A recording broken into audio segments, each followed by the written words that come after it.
Insurance sector आज परिवर्तन के दौर से गुजर रहा है और आईआरडी की तरफ से लगातार इतने नए नए रूल्स और रेगुलेशंस लागू किए जा रहे हैं जिनको एक्सेप्ट करना एजेंट्स के लिए और इंश्योरेंस एडवाइजर्स के लिए मुश्किल होता जा रहा है और बहुत सारे इंश्योरेंस एडवाइजर्स इसको नेगेटिवली ले रहे हैं। तो आज की वीडियो में इस बात की चर्चा करेंगे कि जो भी रेगुलेशंस आ रहे हैं आईआरडीए की तरफ से क्या वो एजेंट्स के विरोध में है या एजेंट्स जो इंश्योरेंस मार्केट को छोड़ने की प्लानिंग बना रहे हैं या जो बहुत सारे एजेंट्स छोड़ चुके हैं, तो क्या उनका यह कदम सही है? क्या उनको ऐसा करना चाहिए या इनको छोड़कर वो जहाँ जा रहे हैं क्या इस तरह के रेगुलेशंस का वहाँ सामना नहीं करना पड़ेगा या इससे बेहतर वहाँ पे उनको कमीशंस मिलेंगे या इससे बेहतर लाइफ वहाँ पे मिलेगा? तो ये सारी चीज़ें आज इस पर डिस्कस करेंगे। लेकिन आगे बढ़ने से पहले आपको बता दूं यह चैनल फुल्ली इंश्योरेंस एडवाइजर्स के सपोर्ट के लिए बनाया गया है। तो आप इस चैनल के प्लेलिस्ट में जाकर वहाँ देख सकते हैं, बहुत सारे वीडियोज़ हैं, मोटिवेशनल वीडियोज़, टेक्निकल और ट्रेनिंग वीडियोज़ हैं, साथ ही आईआरडी के लेटेस्ट अपडेट्स हैं। आईआरडी के लेटेस्ट अपडेट्स को इस चैनल पर सबसे पहले और सटीक विश्लेषण के साथ अपलोड की जाती है। तो आप इस चैनल को जरूर सब्सक्राइब कर लें, बेल आइकन को भी प्रेस कर दें जिससे जब भी कोई वीडियो अपलोड हो तो उसका नोटिफिकेशन आपको प्राप्त हो जाए। बहुत सारे इंश्योरेंस एडवाइजर्स, खासकर एलआईसी के एडवाइजर्स को यह कहते हुए सुना जा सकता है कि मैं एजेंसी छोड़ दूंगा। आईआरडी के न्यू रेगुलेशंस हमारे खिलाफ हैं। ये सब या तो पॉजिटिव सोच के अभाव में या किसी गलत इन्फॉर्मेशन के कारण ही होता है। आईआरडी के सभी रेगुलेशंस सबसे पहले कस्टमर फ्रेंडली होते हैं, साथ ही वो एडवाइजर्स और डिस्ट्रीब्यूटर्स को भी ध्यान में रखकर बनाए जाते हैं। जितने भी नियम बनाए जाते हैं उसको उन सभी नियम को डिस्ट्रीब्यूटर्स और एजेंट्स को भी ध्यान में रखकर बनाए जाते हैं। अगर ऐसा नहीं होता तो एजेंट के कमीशन को कम कर दिया जाता। जितना दबाव कंपनियों के ऊपर कमीशन को कम करने के लिए बनाया गया या जितना आईआरडी के ऊपर बनाया गया कमीशन को कम करने के लिए, उतना प्रभाव आईआरडीए पर नहीं पड़ा। कमीशन को कम नहीं किया गया बल्कि कमीशन को कंपनियों के ओवरऑल एक्सपेंस के अंदर डाल दिया गया और सारी जिम्मेदारी कंपनियों को दे दी गई। यानी अब कंपनियां ही तय करेंगी कि एजेंट को कितना कमीशन देना है। आईआरडी की तरफ से कोई भी दबाव नहीं है कंपनियों के ऊपर कि आप एजेंट्स को कमीशन कम दें। अब कंपनियां, जितनी भी कंपनियां हैं वो ज़्यादातर एजेंट्स के ऊपर ही डिपेंड हैं और वो कमीशन को कम नहीं कर सकती। यदि कमीशन को कम करेंगे तो एजेंट्स उनके पास काम करना बंद कर देंगे। तो निश्चित रूप से कंपनियां कमीशन को कम नहीं करेंगी, वो अपने पैरों पर खुद कुल्हाड़ी नहीं मारेंगी। अब आप अपने आसपास के माहौल पर गौर करें, देखें कि अगर कोई एजेंसी छोड़ता है तो जाता कहाँ है।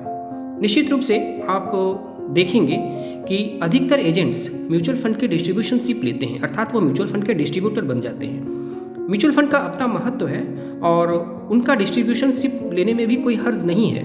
यह चैनल हर तरह के डिस्ट्रीब्यूटर्स के सपोर्ट करता है, चाहे वो इंश्योरेंस एडवाइजर्स हो, इंश्योरेंस के एजेंट्स हो या म्यूचुअल फंड के एजेंट्स हो या और भी जो भी फाइनेंशियल प्रोडक्ट्स हैं उनके एजेंट या उनके डिस्ट्रीब्यूटर हों, हर किसी का सपोर्ट करता है। यह चैनल हर किसी का सम्मान करता है।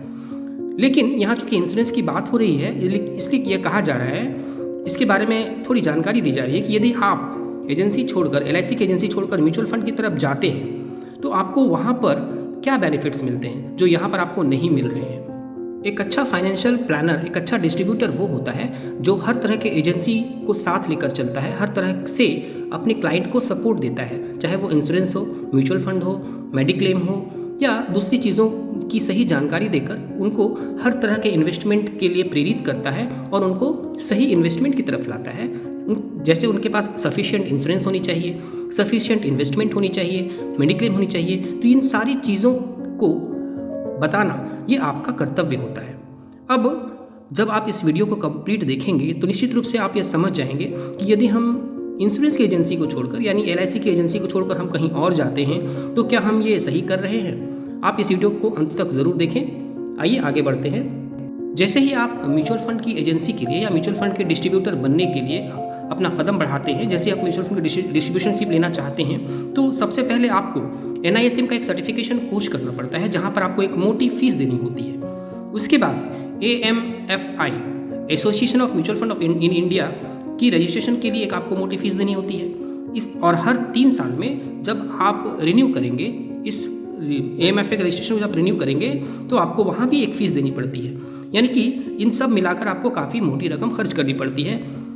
पर आपने जब एजेंसी ली थी, एलआईसी की एजेंसी ली थी, आईआरडी का एग्ज़ाम दिया था तो बहुत कम फीस में ये सारे काम हो गए थे और अधिकतर केस में अधिकतर एजेंट्स को उनके डीओ या सीएलआई या दूसरे लोगों ने हेल्प की थी, जहाँ पे उनको 0 फीस लगी थी, कोई रिन्यूअल फीस नहीं लगती और बड़े बड़े ट्रेनिंग सेंटर्स पर फ्री में ट्रेनिंग दी जाती है।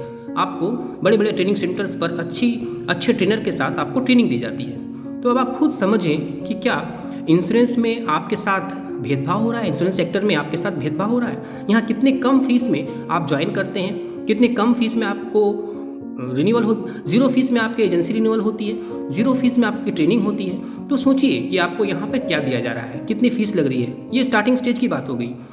अब आइए एक और इम्पॉर्टेंट विषय पर बात करते हैं। आप में बहुत सारे लोग जानते होंगे कि म्यूचुअल फंड की जितनी भी फंड हाउसेज हैं, आप लोग में बहुत सारे म्यूचुअल फंड में इन्वेस्ट करने वाले लोग भी होंगे। ये अच्छी चीज़ है, म्यूचुअल फंड में इन्वेस्ट करनी चाहिए। तो जो लोग भी म्यूचुअल फंड में इन्वेस्ट करते हैं, जितनी भी फंड हाउसेज हैं, जितनी भी कंपनियां हैं, उन सब कंपनियों में जितने भी फंड्स हैं, चाहे वो कोई भी फंड हो, उन सभी फंड्स का, मैं यहाँ फंड का नाम नहीं ले रहा हूँ, बहुत सारे फंड्स हैं, हर कंपनियों के अलग अलग फंड्स हैं, blue chip fund, small cap fund, mid cap fund या मिक्स फंड भी होते हैं। तो इस तरह से जितने भी फंड्स हैं उन सभी के रेगुलर और डायरेक्ट ऑप्शंस होना कंपलसरी होता है। सेबी ने ये रूल रखा है कि हर कंपनी, हर फंड का डायरेक्ट भी होना चाहिए और रेगुलर भी होना चाहिए। यानी कि जो लोग चाहें वो एजेंट्स के थ्रू भी ले सकते हैं और चाहे तो डायरेक्ट भी उस फंड को चूज़ कर सकते हैं, उस प्लान को ले सकते हैं, वहाँ पे वो डायरेक्ट भी इन्वेस्ट कर सकते हैं। तो इस तरह से हर फंड का डायरेक्ट और रेगुलर दोनों प्लान होना कंपलसरी है, आवश्यक है। ऑनलाइन या ऑफलाइन जैसे भी चाहे कस्टमर्स वो डायरेक्ट प्लान भी ले सकते हैं या किसी डिस्ट्रीब्यूटर के थ्रू भी ले सकते हैं। ये कंपलसरी होता है डायरेक्ट और रेगुलर प्लान किसी भी म्यूचुअल फंड का। लेकिन क्या IRDA ने इसको कंपलसरी किया है? IRDA ने इतनी मेहरबान है एजेंट्स के ऊपर कि किसी भी इंश्योरेंस प्लान को डायरेक्ट सेल के लिए कंपलसरी नहीं किया है। कंपनियों को छूट दी गई है कि वो कुछ प्लान्स को डायरेक्ट सेल कर सकते हैं, चाहे तो नहीं भी कर सकते हैं। यानी कि वो कंपलसरी नहीं है कि आपको सारे प्लान्स को डायरेक्ट भी सेल करने होंगे, आपको सारे प्लान्स को डायरेक्ट ऑनलाइन रखने होंगे। कंपनियों को छूट दी गई है, ये कंपनियों पर डिपेंड है कि वो चाहे तो डायरेक्ट प्लान सेल करे या ना करे। हाँ, यह अवश्य कहा है कि जो भी डायरेक्ट प्लान आप सेल कर रहे हैं जिसमें डिस्ट्रीब्यूटर नहीं है, यानी एजेंट्स जिसके बीच में नहीं है, उसमें आप कितना रिबेट दे रहे हैं, कितनी छूट आप कस्टमर को दे रहे हैं, उसको आप डिस्क्लोज करें, वो कस्टमर को बताएं। क्योंकि IRDA जो भी रेगुलेशंस लाते हैं वो कस्टमर फ्रेंडली होते हैं, कस्टमर को ध्यान में रखकर बनाते हैं उन रूल्स को। क्योंकि आप याद रखिए कि अगर कस्टमर्स को बेनिफिट नहीं होगा, कस्टमर्स अगर नहीं रहेंगे तो ना ही ये इंश्योरेंस कंपनियां रहेंगी, ना ही इंश्योरेंस एडवाइजर्स रहेंगे और ना ही ये जितने भी रूल्स एंड रेगुलेशंस हैं ये रहेंगे। तो ये सारे rules and regulations customer friendly होते हैं, जिससे कि कस्टमर को अधिक से अधिक बेनिफिट मिल सके। तो आपको इनको पॉजिटिवली लेना चाहिए। तो आप खुद सोचिए कि जिन चीज़ों को लेकर आप एजेंसी छोड़ना चाहते हैं, जिन चीज़ों से असंतुष्ट होकर आप एजेंसी छोड़ रहे हैं कि IRDA डायरेक्ट प्लान ला रही है, IRDA कमीशन के बारे में ये बातें कर रही हैं, IRDA नए नए नियम ला रही हैं, तो जिन चीज़ों को लेकर आप एजेंसी छोड़ना चाहते हैं, क्या आप छोड़ने के बाद जहाँ जाएंगे वहाँ इस तरह के रेगुलेशंस का सामना नहीं करना पड़ेगा? क्या उसके लिए रेगुलेटर नहीं है? हर जगह पे हर फाइनेंशियल डिस्ट्रीब्यूटर के पास एक रेगुलेटर है जिनको वो रेगुलेट करती है। उन कंपनियों को रेगुलेट करने के लिए संस्थाएं होती हैं। उन संस्थाओं जैसे सेबी हैं, वहाँ रेगुलेट करने के लिए सेबी हैं, यहाँ रेगुलेट करने के लिए IRDA हैं। तो आप जहाँ भी जाएंगे वहाँ पर रेगुलेट करने के लिए वो संस्थाएं अपना काम करेंगी और वो कस्टमर फ्रेंडली ही काम करेंगी। अब इसके बीच जितनी सुविधाएं इंश्योरेंस एडवाइजर्स को दी जाती हैं उतनी सुविधाएं कहीं और किसी को नहीं दी जाती हैं। हाँ, ये अलग बात है कि वहाँ ज़्यादा वॉल्यूम में सेल होती है, वहाँ कमीशन भी बहुत कम होता है, लेकिन ज़्यादा वॉल्यूम में सेल होने के कारण वहाँ पर कमीशन वॉल्यूम थोड़ा ज़्यादा होता है। लेकिन जितनी डिस्ट्रीब्यूटर फ्रेंडली, जितनी एजेंट फ्रेंडली इंश्योरेंस सेक्टर है, उतनी एजेंट फ्रेंडली वो संस्थाएं नहीं हो सकती। हाँ, वो भी एजेंट फ्रेंडली है, ऐसी बात नहीं कि वहाँ एजेंट्स को तकलीफ है, वहाँ कष्ट है, वहाँ पे भी बहुत सारी सुविधाएं एजेंट्स को दी जाती हैं। लेकिन चूंकि आज हम यहाँ पे तुलना कर रहे हैं IRDA और से जो असंतुष्ट होकर एजेंसी छोड़ना चाहते हैं एजेंट्स, उनके बारे में बात हो रही है, इसीलिए कहा जा रहा है कि क्या IRDA आपके साथ अन्याय कर रही है? ऐसी कोई चीज़ दिखाई नहीं देती कि IRDA आपके साथ अन्याय कर रही है। फिलहाल अभी भी हाल ही में जो उन्होंने रेगुलेशंस लाया, जो रूल लाया कि कमीशन को ओवरऑल एक्सपेंस में डाल दिया गया। पहले तो बात हो रही थी कि कमीशन को कम किया जाएगा, लेकिन कमीशन कम नहीं की गई, उनको ओवरऑल एक्सपेंस में डाल दिया गया। अभी तक डायरेक्ट प्लान को कंपलसरी नहीं किया गया है कि हर प्लान का डायरेक्ट भी ऑप्शन होना चाहिए। वो कंपनियों पर डिपेंड है कि चाहे वो डायरेक्ट सेल करे या ना सेल करे। तो फाइनटेक गाइड आपसे सिर्फ इतना अनुरोध करती है कि आप अपने फ्यूचर के साथ खिलवाड़ ना करें। यदि आप कहीं और एजेंसी लेना चाहते हैं, किसी और चीज़ की डिस्ट्रीब्यूशनशिप लेना चाहते हैं, तो आप उसके लिए स्वतंत्र हैं, आप ले सकते हैं। लेकिन इंश्योरेंस की एजेंसी को ना छोड़ें, क्योंकि जितनी एजेंट फ्रेंडली यहाँ पर आपको रेगुलेशंस मिलेंगे उतना कहीं और नहीं मिलेंगे। आप किसी भी फाइनेंशियल प्रोडक्ट का डिस्ट्रीब्यूशनशिप लें, वहाँ भी अच्छी ढंग से काम करें, लेकिन साथ ही इंश्योरेंस की एजेंसी को ना छोड़ें, क्योंकि इंश्योरेंस एक ऐसी चीज़ है, एक ऐसा प्रोडक्ट है जो हर कस्टमर्स के लिए उपयोगी है। हर किसी को इसकी आवश्यकता होती है और आपको फ्यूचर में इसको सेल करने की आवश्यकता पड़ेगी, चाहे वो एंडोमेंट प्लान हो या टर्म प्लान हो या इस तरह के कोई भी इंश्योरेंस प्रोडक्ट हो, आपको सेल करनी पड़ेगी। पेंशन प्लान है तो इसको आपको सेल करनी पड़ेगी, क्योंकि जितनी बेटर पेंशन प्लान आपको इंश्योरेंस सेक्टर में मिलेगी वहाँ नहीं मिलेगी, क्योंकि यहाँ जो एन्युइटी मिलती है वो होल लाइफ फिक्स गारंटीड होती है। तो इस तरह से यहाँ पे जितने बढ़िया प्लान्स आपको मिलेंगे जो आप सेल कर सकते हैं, वो दूसरी जगह पे आपको नहीं मिलेगी। इन्वेस्टमेंट के लिए आप दूसरे प्रोडक्ट्स सेल कर सकते हैं, लेकिन आपको एजेंसी भी रखनी चाहिए, इंश्योरेंस की भी एजेंसी रखनी चाहिए, LIC की भी एजेंसी रखनी चाहिए। और कस्टमर के फ्यूचर को ध्यान में रखते हुए एक अच्छा फाइनेंशियल डिस्ट्रीब्यूटर बने आप। उनको सही सलाह दें, कितनी इंश्योरेंस चाहिए, कितनी मेडिक्लेम चाहिए, किस तरह का इन्वेस्टमेंट चाहिए, कितना म्यूचुअल फंड आपको लेना चाहिए, इन सारी चीज़ों का सही कैलकुलेशन करके कस्टमर्स को सही सलाह दें। तो इसके लिए ज़रूरी है कि आपके पास इंश्योरेंस की भी एजेंसी होनी चाहिए।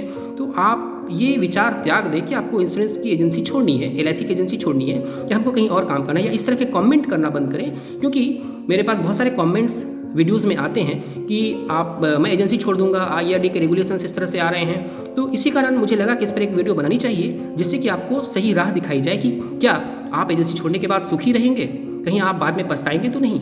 तो आप एजेंसी ना छोड़ें, काम करें, अपने एजेंसी को, अपने कोड को बचा कर रखें, और फ्यूचर में हो सकता है कि ये कोड आपके बहुत काम में आए। आप कहीं भी डिस्ट्रीब्यूशनशिप लें, कुछ भी करें, लेकिन अपने LIC की एजेंसी को ना छोड़ें, अपने कोड को बचा के रखें और ठीक ढंग से काम करें। क्योंकि अभी इंश्योरेंस मार्केट में बहुत ग्रोथ है, बहुत पोटेंशियल है, आप चाहे तो बहुत अधिक पॉलिसीज सेल कर सकते हैं। तो उम्मीद है आपको यह वीडियो अच्छी लगी होगी, जानकारी आपको मिली होगी और आप इससे संतुष्ट हुए होंगे। मेरा अनुरोध है कि आप इस वीडियो को अधिक से अधिक एजेंट्स ग्रुप में सर्कुलेट करें। आप यदि DO हैं तो अपने एजेंट ग्रुप में सर्कुलेट करें, यदि आप एजेंट हैं तो अपने ऑफिस के ग्रुप्स में सर्कुलेट करें, अपने फ्रेंड्स को सेंड करें। जितने भी माध्यम हैं, चाहे वो व्हाट्सएप हो या टेलीग्राम हो या जो भी माध्यम, दूसरे माध्यम है, फेसबुक है, उन माध्यमों से आप अधिक से अधिक एजेंट्स तक इसको सर्कुलेट करें। Thank you.